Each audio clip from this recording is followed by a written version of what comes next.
नमस्कार मेरे प्यारे साथियों। मेरी और सीयूटी हिंदी मीडियम परिवार की ओर से आप सभी को रक्षाबंधन की ढेरों शुभकामनाएं। साथियों, आज रक्षाबंधन और रक्षाबंधन हम सभी भारतीयों का एक महत्वपूर्ण पर्व है जो हिंदू पंचांग के अनुसार श्रावण मास की पूर्णिमा को मनाया जाता है। वैसे दुनिया में जहां भी हम भारतीय पाए जाते हैं वहां भाई और बहन के बीच में यह पर्व हर्षोल्लास से मनाया जाता है।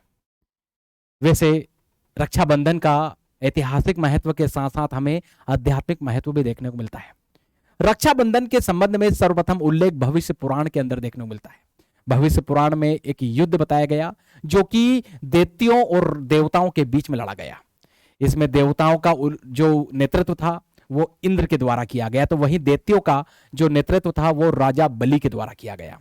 इस युद्ध में राजा बलि ने इंद्र को पराजित कर दिया और जब इंद्र इस युद्ध में पराजित हुए तो उनकी पत्नी यची ने भगवान विष्णु की पूजा की, आराधना की।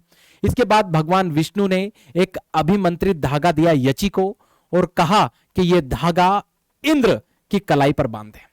और जब यची ने इस धागे को, अभिमंत्रित धागे को इंद्र की कलाई पर बांधा, इसके बाद इंद्र ने पुनः अपना जो खोया हुआ साम्राज्य था उसको प्राप्त किया राजा बलि को पराजित करके।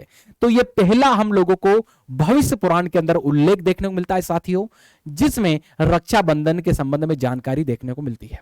इसके अतिरिक्त और भी क्या आध्यात्मिक महत्व है, तो महाभारत के अंदर जो द्रौपदी जी थी, इनके द्वारा कृष्ण जी को रक्षाबंधन मतलब राखी बांधने का विवरण देखने को मिलता है। और जब चिरहरण के दौरान फिर द्रौपदी जी की सुरक्षा कृष्ण जी के द्वारा की गई थी, मतलब नारी प्रतिरक्षा की यहां पर बात हो रही है।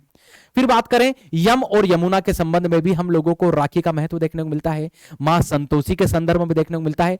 तो कई सारे हम लोगों को ऐसे आध्यात्मिक विवरण देखने को मिल जाएंगे जो रक्षाबंधन को यहां पर सार्थक बताने का प्रयास करते हैं।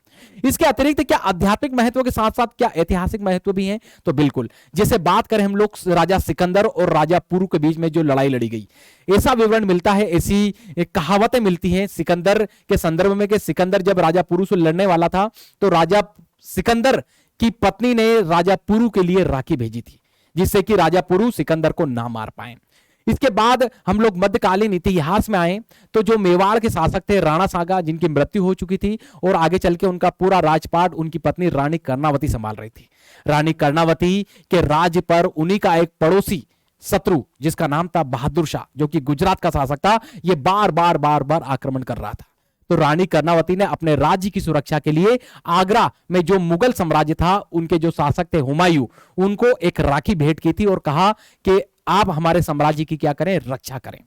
इसके अतिरिक्त रानी जिंदन जो कि महाराणा रणजीत सिंह की पत्नी थी, इन्होंने नेपाल के राजा को राखी भेजी थी। इसके अतिरिक्त हम लोग बात करें कि 1905 का जो बंग भंग आंदोलन रहा, यहां पर हिंदू मुस्लिम एकता स्थापित करने के लिए रविन्द्रनाथ टैगोर ने भी यहां पर रक्षाबंधन मनाने की बात की थी सामूहिक तौर पे। तो ये सभी हम लोगों ने जो बातें की, ये आध्यात्मिकता और ऐतिहासिकता रक्षाबंधन की स्थापित हम लोगों को करते हुए दिखाई देती है। लेकिन बात करें वर्तमान में रक्षाबंधन को कैसे मनाया जाए, तो बच्चों आज आप लोग देखते हो कि रक्षाबंधन सिर्फ लेन देन का व्यवहार बन के रह चुका है, लेकिन आज हमें जरूरत है कि इसे इसके स्तर से और ज्यादा उठाने की, क्योंकि ये जो पर्व है, ये जो त्योहार है, ये नारी प्रतिरक्षा, नारी सुरक्षा की बात करता है।